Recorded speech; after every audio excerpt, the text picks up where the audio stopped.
The article discusses a lawsuit that accuses rental market companies of colluding to raise rental prices using algorithms.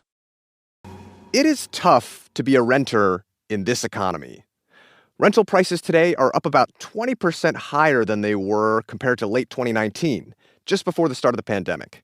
And of course, there are a lot of reasons for this. Not enough available apartment units, zoning regulations that make new ones hard to build, buying a home is unaffordable.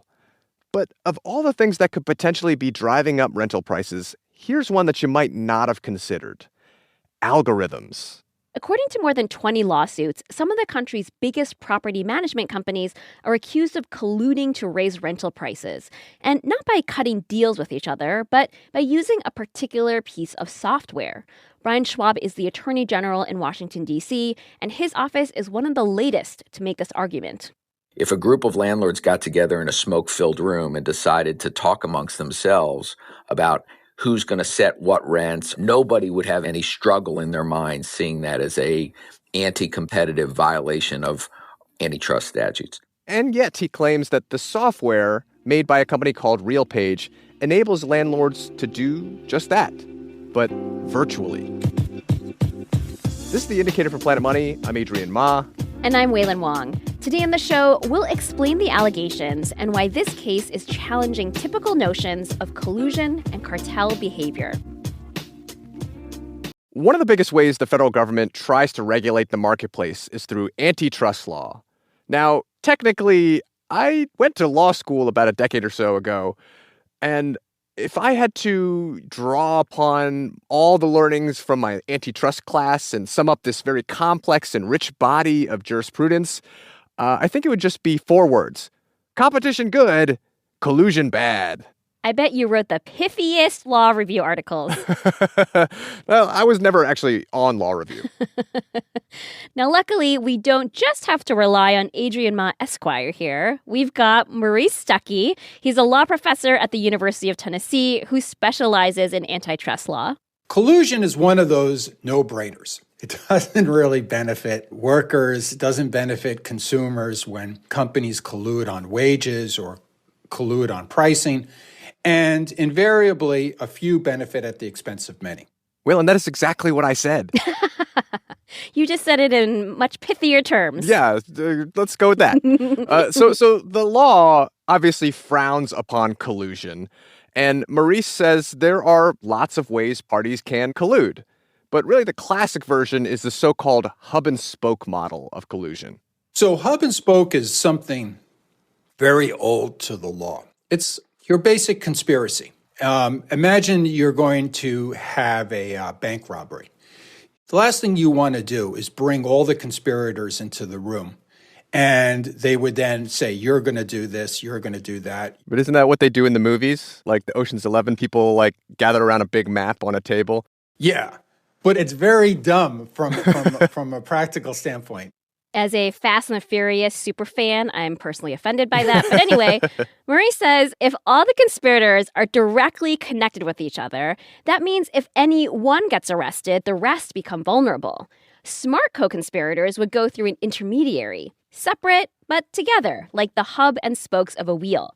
And Maurice says this model doesn't just apply to bank robbers or drug cartels, it also applies to price cartels. That's where parties collude by agreeing not to compete with each other so they can raise prices on customers. And here's where we get back to the lawsuits against RealPage, the company that makes that algorithmic price-setting software used by landlords and property managers all around the country. Now, a key issue in these cases is whether RealPage's software is facilitating collusion between landlords, like whether RealPage is the hub and landlords are the spokes. And to understand this argument, it helps to know a little bit about how the software works and what landlords are able to do with it.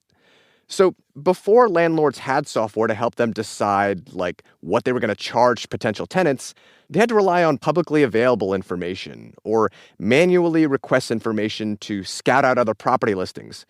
So pricing was sort of a trial and error proposition for them. But in recent years, a lot of property managers started using algorithmic pricing software like the one made by RealPage. Part of RealPage's secret sauce is that its pricing algorithm doesn't just factor in public information, but also private information provided by the landlords.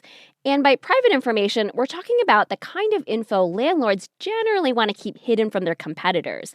Things like vacancy rates, what leases are expiring, what renters actually pay in rent as opposed to what's advertised. Armed with this data, RealPage's pitch to landlords is, trust the algorithm, let us do the math. Our software will tell you the optimal price you should charge for any given unit on any given day. You'll make more money, easy peasy. Yeah, and in fact, RealPage says its software routinely helps landlords, quote, outperform the market by 2 to 5%. And this has made the software incredibly popular with property managers. You have over 40 markets in the United States whereby anywhere between 30 to 60% of the multifamily apartment units are using RealPage as their pricing algorithm. And this popularity itself is not necessarily a problem, except those suing RealPage believe this software is essentially facilitating a price-fixing scheme, that the company makes a big deal about customers being disciplined, sticking to the software's recommended price. And it's alleged the company has even kicked customers off the platform for deviating too often. Now, humans aren't necessarily making the decision. They're giving it to an algorithm. And Maurice says that's particularly a concern in cities where RealPage is used by a high percentage of landlords. Because it's no longer responding to the market, it now, in fact, becomes the market as more competitors are using that.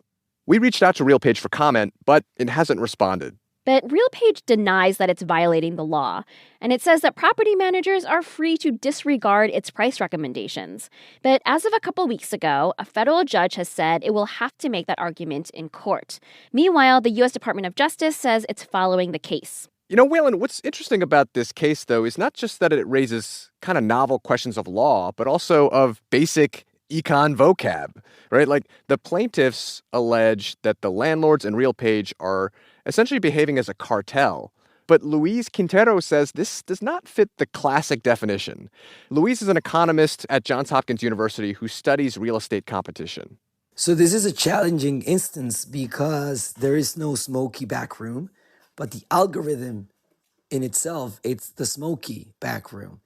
And it might be true that the company owners are not aware that they were colluding, or they're not actively colluding, and therefore not satisfying the traditional definition of a cartel, but the impact on the market is the same. And so we have a situation where technology is changing faster than both our legislation and regulation and even our understanding of economic concepts. Luis says algorithmic pricing is becoming more and more common. Studies have shown how it led to higher prices at gas stations in Europe and on e-commerce platforms. And in the U.S., there's been more litigation. Recently, there have been lawsuits over algorithmic pricing software used by student housing providers and hotels on the Vegas Strip. And with all this in mind, Luis says it might be time for us to consider whether our laws and even some of our econ terms need an update.